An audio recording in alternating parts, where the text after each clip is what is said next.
சட்னி அரைச்சா மசாலா அரைக்க முடியல, மசாலா அரைச்சா மஞ்சள் அரைக்க முடியல, ஒவ்வொன்னுக்கும் தனி மிக்சரா வாங்க முடியும்? வேண்டாம், அல்ட்ரா சாய்ஸ் ப்ரோ இருக்கே, இந்தியாவின் அதிவேக 1000 வாட்ஸ் மிக்சர் கிரைண்டர், வினாடிகளில் கலையும் கரைக்கும். ஒரு சாய்ஸ் ப்ரோ போதும். இனி எதையும் அரைக்கலாம், அதை ஃபாஸ்டா அரைக்கலாம்.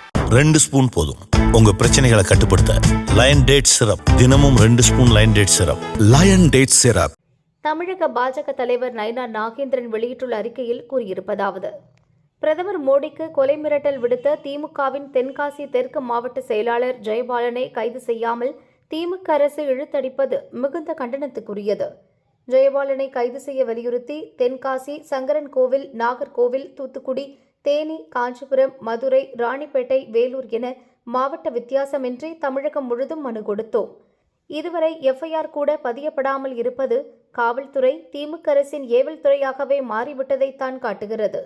ஒரு நாட்டை வழிநடத்தும் முக்கிய பொறுப்பில் இருக்கும் தலைவருக்கு பகிரங்கமாக கொலை மிரட்டல் விடுத்து 10 நாட்களுக்கு மேலாகியும் கைது செய்யாமல் காலம் தாழ்த்துவதுதான் தேச பாதுகாப்பில் திமுக அரசு காட்டும் அக்கறையா, அல்லது அரசியல் காழ்ப்புணர்ச்சி பிரதமரின் பாதுகாப்பை விட மேலோங்கிவிட்டதா? முதல்வர் ஸ்டாலின் ஆட்சியில் சட்டம் ஒழுங்கு துளியளவும் இருப்பது உறுதியானால் உடனடியாக பிரதமருக்கு கொலை மிரட்டல் விடுத்த திமுக நிர்வாகியை கைது செய்ய வேண்டும். அல்லது கட்சி சார்போடு செயல்படும் பாசிச திமுக அரசை எதிர்த்து தமிழகம் முழுதும் பெரும் போராட்டங்களை முன்னெடுக்க தமிழக பாஜக தயங்காது என எச்சரிப்பதாக நயினார் நாகேந்திரன் கூறியுள்ளார்.